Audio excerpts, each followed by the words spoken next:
गाइजहरु नमस्कार सेवारो हैन दासीदेले भन्छ नि के भन्छ अब यो मलाई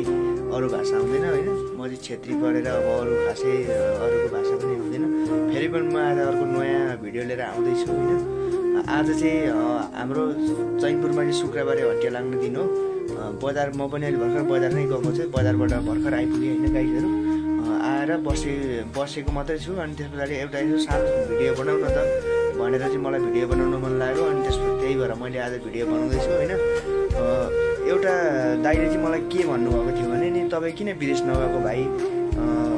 तपाईको यो उमेर भनेको कमाउने उमेर हो रमाउने उमेर हैन कमाउने उमेर हो तपाई किन विदेश नजानु भएको नेपालमा किन यसरी हल्लिदै हुनुहुन्छ तपाई भनेर भन्नुभयो क्या मलाई चाहिँ के लाग्छ भने सकेसम्म चाहिँ नेपालमै केही गरौँ हैन अब केही उपाय भएन भने मात्रै अर्काको देश जाने भन्ने हो क्या अब अर्काको देश भन्ने जस्तो सजिलो हुँदैन कतिपयको मृत्यु त्यही नेपालबाटै गएका नेपाली जनताहरूको कतिपय निधन पनि भइरहेको छ हैन कतिपयको अब तपाईको कतिपय अब खान नपाएर बेपत्ता पनि भइरहेका छन् त्यही भएर चाहिँ अब भन्ने बित्तिकै किन जानु अर्काको देश नेपालमै केही छ बा केही गर्न सकिन्छ कि हैन आफ्नो गाउँ आफ्नो ठाउँ रमाइलो हुन्छ बस्न खान हिँड्न हैन अब जे भन्नु त्यही हुन्छ आफ्नो देशमा भनेको आफ्नो देश नेपालमा त्यही भएर चाहिँ म बाहिरको लागि चाहिँ अहिले कोसिस केही गरेको छुइनँ बिस्तारै म बाहिर जान पनि सक्छु तर भरिसक चाहिँ अब बाहिर अर्काको देश नजाउँ भन्ने मेरो चाहिँ अब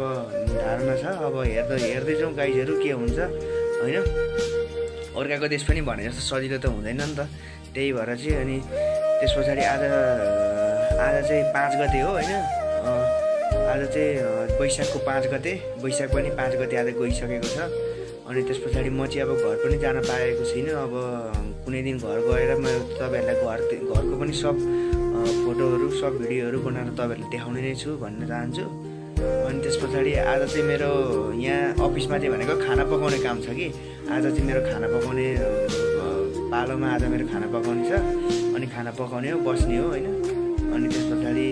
खानामा चाहिँ अब निङ्ग्रो पकाउँदै छु निङ्ग्रो पाकेपछि एउटा सब्जी बनाउँछु अनि दाल पक्दैछ खाना बनाउने हो अनि खाने हो हैन सरहरु पनि 12 बजेतिर आउनुहुन्छ होला गाइस ल गाइजहरु बाइ हैन यही हो मैले एउटा भिडियो बनाउन मलाई मन लागेको थियो त्यही भएर यो हट्याबाट आउने बित्तिकै मैले एउटा भिडियो तपाईहरु सामु मैले देखाउन चाहे त्यही भएर चाहिँ अब म तपाईहरुलाई फेरि पनि अर्को भिडियो पनि प्रस्तुत गर्ने छु गाइजहरु